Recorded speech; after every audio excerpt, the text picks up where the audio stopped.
know how we're always told that when wrestlers are young, they dream about headlining WrestleMania? I am calling bullshit on that right now. In the year 2020, that's not what little grapplers do. They sit there dreaming. It's like, oh man, one day I hope I can dive off a cage, or I hope I can get a weapon and try and kill another wrestler with it. And don't you try and tell me otherwise. I see it with my own damn eyes. But my name is Simon Miller from WhatCulture Wrestling, and yes, welcome to NXT WarGames.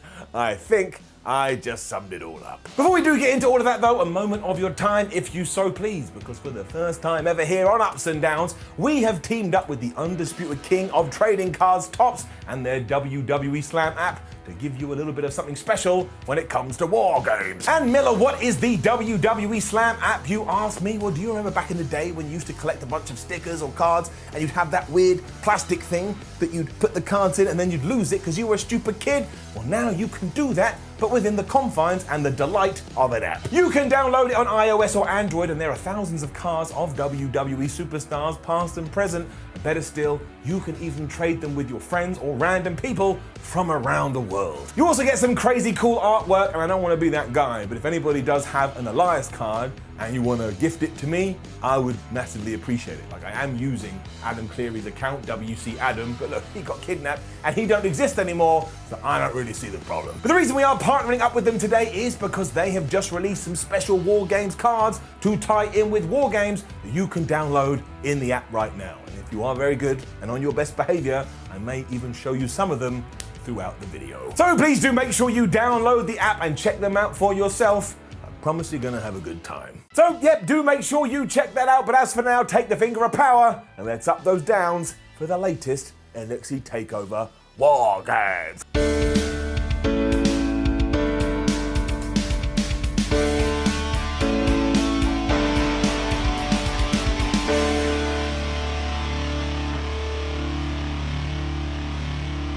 I think the term WarGames was said at least 10 times before we got our first match, which just so happened to be WarGames. And I bet William Regal 10, 15 years ago wasn't going, in a decade, I wonder how I'll be remembered. As it turns out, it's still going WarGames. And then it was WarGames featuring the women, and it was absolutely nuts. Because we had the team of Shotzi Blackheart, Io Shirai, Ember Moon, and Rhea Ripley taking on Dakota Kai, Raquel Gonzalez, Toni Storm, and Candice LeRae. And yeah, beforehand, they must have had a conversation and gone, how many weapons can we find? Can anybody come up with some weapons? Is there any weapons that have never been used in professional wrestling? Let's just get weapons and we can hit each other with them. And yes, I do admit the psychology here was a little bit strange because the baby faces had the personal advantage. So when heels were making baby faces like saves, you're like, right, I don't really get it. But look, if you are going to have two WarGames matches on the same card, which personally I would say you shouldn't do, but we did anyway, you've got to make them feel different. So while it's a little bit like doing something for the sake of doing something, you kind of need to do something, so I'm glad we did something. But fair point, it did mean at one point Dakota Kai was getting her ass handed to her so much, I was like, I feel a little sorry for Dakota Kai, and I should never think that given what she's done in the past. But thankfully, eventually Raquel Gonzalez was in there and she picked up Dakota and just used her as a weapon, which, as you know, I always enjoy. Also, in terms of trying to get Raquel Gonzalez over, this match did a terrific job. At one point, Rhea Ripley had a hammer, and I'm sorry, if you have a hammer, the only motive you have is to try and kill people. And then when Toni Storm got in there, she found the most overused weapon in all of sports entertainment, the kendo stick, and no matter how hard you try, you can never justify it. At least the hammer came out of a toolbox. The kendo stick is just under the ring. We also got a dual Tower of Doom spot because, of course, you have two rings within a WarGames, and that was a little bit like, what has nobody ever done before? We can do that, but it looked cool.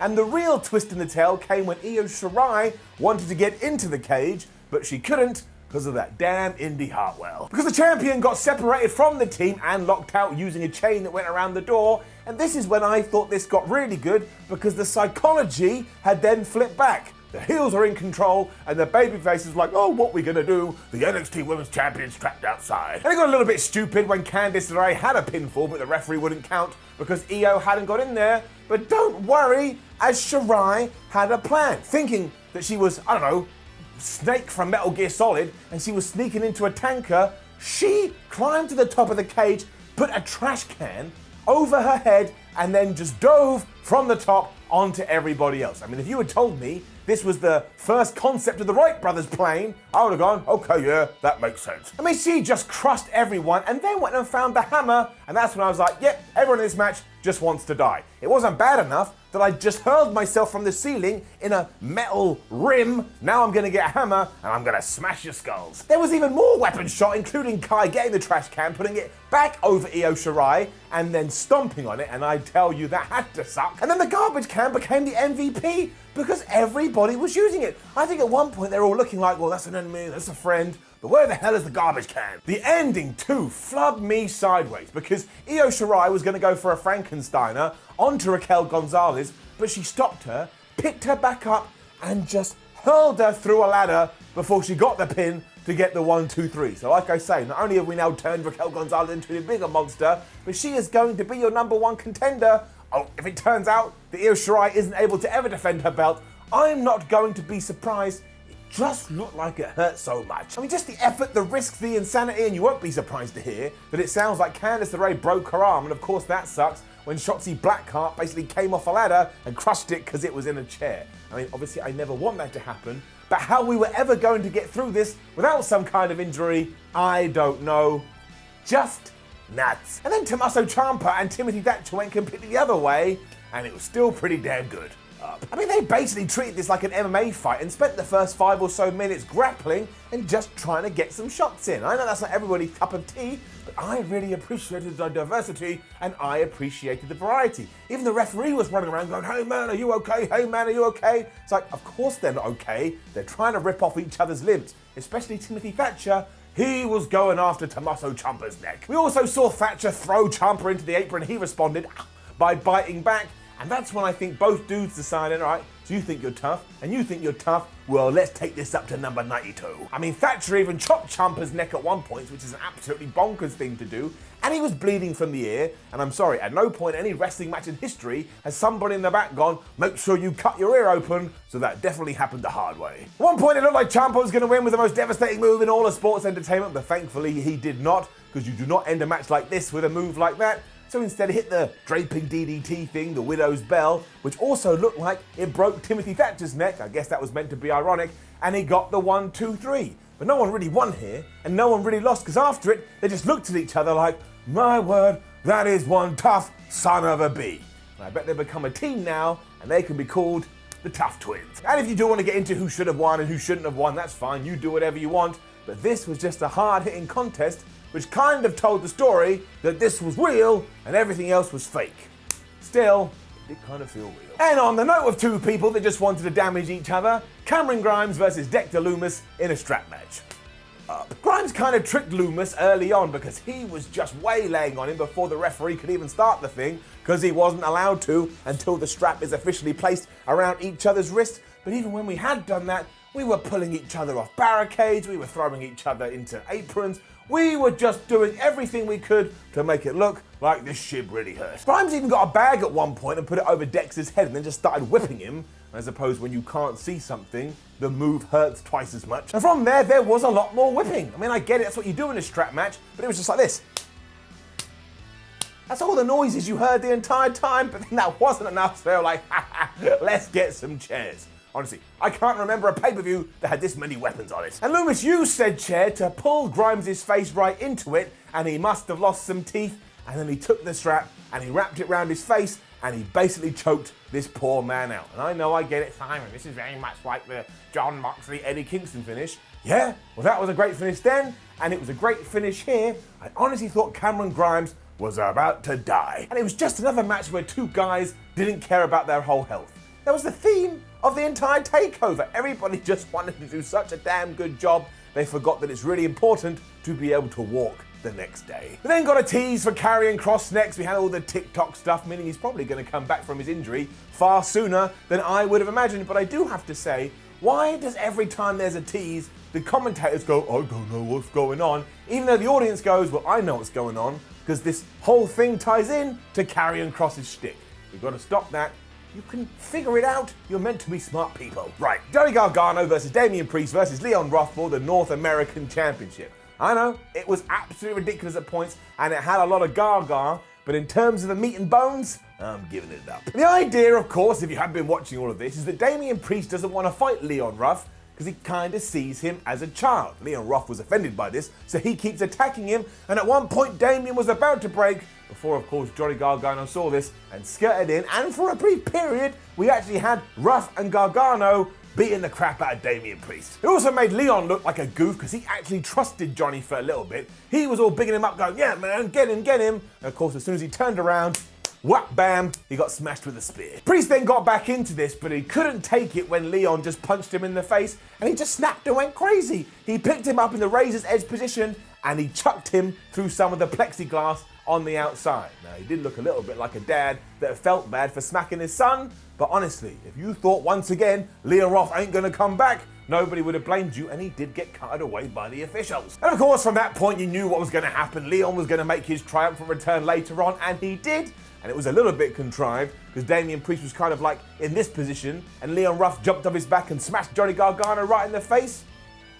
But it looked really good. This also led to one of the best comebacks that Leon Ruff has had so far, but Damian Priest at this point was done with all of it, and he smashed both him and Johnny Gargano with a couple of flatliners, and it looked like he was going to retain his title until enter the nonsense. Because all of a sudden there was 3 Ghostface killers at ringside. So again, we're not allowed to say Scream Mask, but Damian Priest got rid of them. Then there was more Ghostface killers, and Priest was diving over the ropes and beating them up. But all of these guys just kept on coming, to the point I bet one fancy dress shop in Florida was like, oh man, we just made our yearly profits. All of a sudden though, there was one major Ghostface killer, and he just smacked Damian Priest with a lead pipe, and that took him out. And even though Leon tried to use the most devastating move in all of sports entertainment, Gargano was ready for that. He hit the one final beat, and he got back his North American title. There was no waiting around for the reveal either, as it was Austin Theory who had the audacity to go, "It's me, Austin, it's me all along," referencing the Vince McMahon Ministry of Darkness thing, but of course, his name is Austin. So 2 things.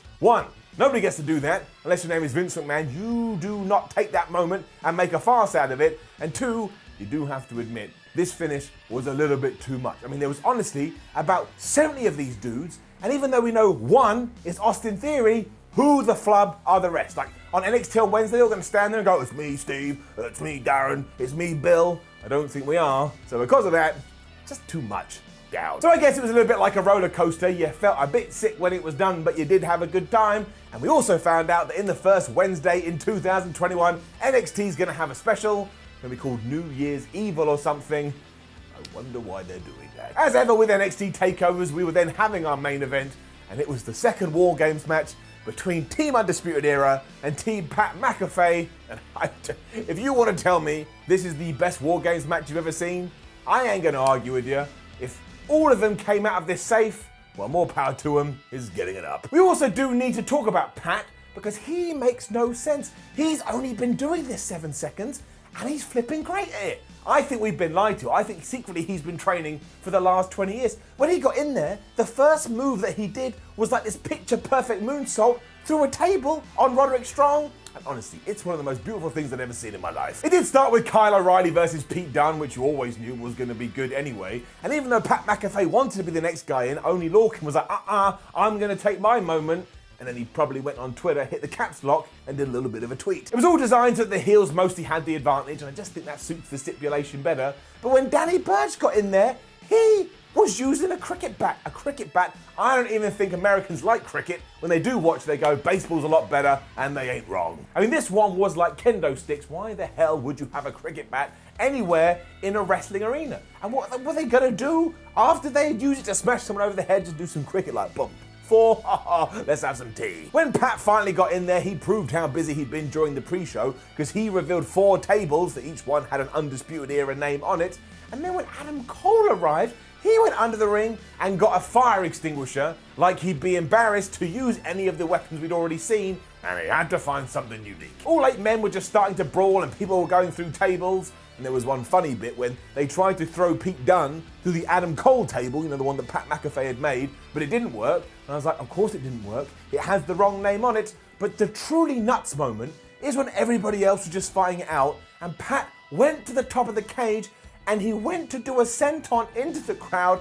How did 7 people not catch him? He flew right into the canvas, and once again, well, that's it. He's dead. Somehow he wasn't. We also saw a bunch of people get smashed in the balls and Pat McAfee kicked out of the Panama Sunrise again. So let's not pretend that he is not going to come back to do something else with Adam Cole. And it ended when Kyle O'Reilly just smashed a knee into Oney Lorcan's face and he got the 1, 2, 3. And I'm going to tell you this. Was it a little bit of an anticlimactic ending? Yes. But they had literally done everything else they possibly could have done. This was just so out there. And again, it's one of those matches that I mentioned a few times. You just have to go and watch. It goes 45 minutes, which I admit is probably a little bit too long. And in fact, you could probably apply that to all the matches on this evening. But the effort and the just craziness and the things they came up with, you will be exhausted by the end. But that was probably the idea. It also ended with the good guys winning, which makes you feel warm and fuzzy in your tum-tum. And of course, overall, it's getting an up. For effort alone, they all get an A+.